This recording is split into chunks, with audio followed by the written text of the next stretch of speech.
देखिए, आज का जो किसी का मकसद यह है कि आम जनता को सूचना देना।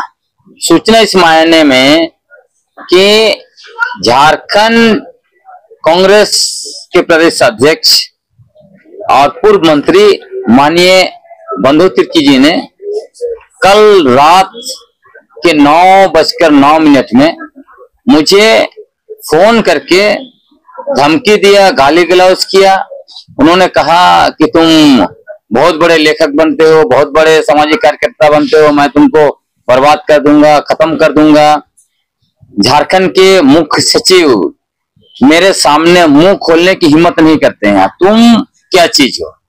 और इसी तरह का गाली गलौज करते हुए उन्होंने यहां तक कहा कि आपने कुरु की सभा में क्यों पॉलिटिकल स्पीच दिया, क्यों कांग्रेस पार्टी पर सवाल उठा रहे हो, क्यों हमारा पदयात्रा को लेकर सवाल उठाया, क्यों जो है कि हमारा कर्रा का कार्यक्रम में जब हम धरना पर बैठे उस पर सवाल उठाया।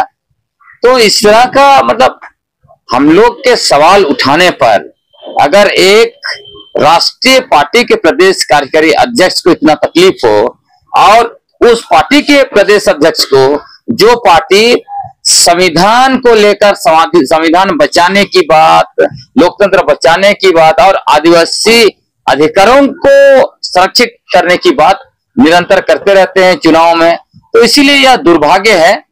मुझे ऐसा लगता है कि इन लोगों को न संविधान की परवाह है और न लोकतंत्र की परवाह है। इनको लोकतंत्र का अर्थ ही नहीं मालूम। इनको लगता है कि लोगों ने वोट दे दिया, हम सत्ता पर पहुंच गए तो बस हम अपनी मनमानी करेंगे, लोगों को धमकाएंगे, एक्टिविस्टों को धमकाएंगे। और यह भी हम कहना चाहते हैं कि एक्टिविस्टों को धमका के कांग्रेस पार्टी क्या हासिल कर लेगी। यदि इसी तरह की चीजें चलती रही तो कांग्रेस पार्टी को जो है आगामी 2029 के चुनाव में खासकर झारखंड के अनुसूचित क्षेत्रों में बहुत बड़ा कीमत चुकाना पड़ेगा। इसलिए इनको हम निवेदन करते हैं कि आप जो है माननीय बंधु तिर्की जी, आपको एक व्यक्ति के रूप में ना हमने कभी कोई सवाल किया है, ना कभी कहीं निशाना बनाया या किसी तरह से हस्तक्षेप किया।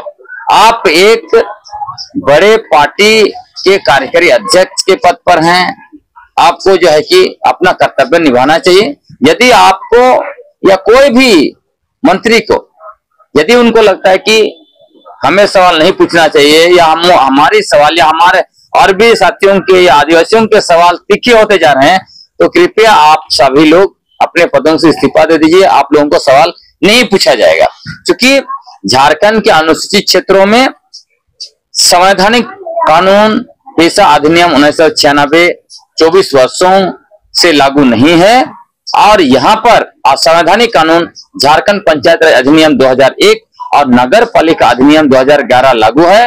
और इसके लिए हम लोग जिम्मेवार ठहराएंगे कि झारखंड में विगत 24 वर्षों से जो भी आदिवासी मुख्यमंत्री के पद पर रहे, मंत्री के पद पर रहे, विधायक रहे, कोई भी पार्टी में रहे, यही सारे लोग जिम्मेवार हैं। इसलिए जिम्मेवारी लेनी पड़ेगी।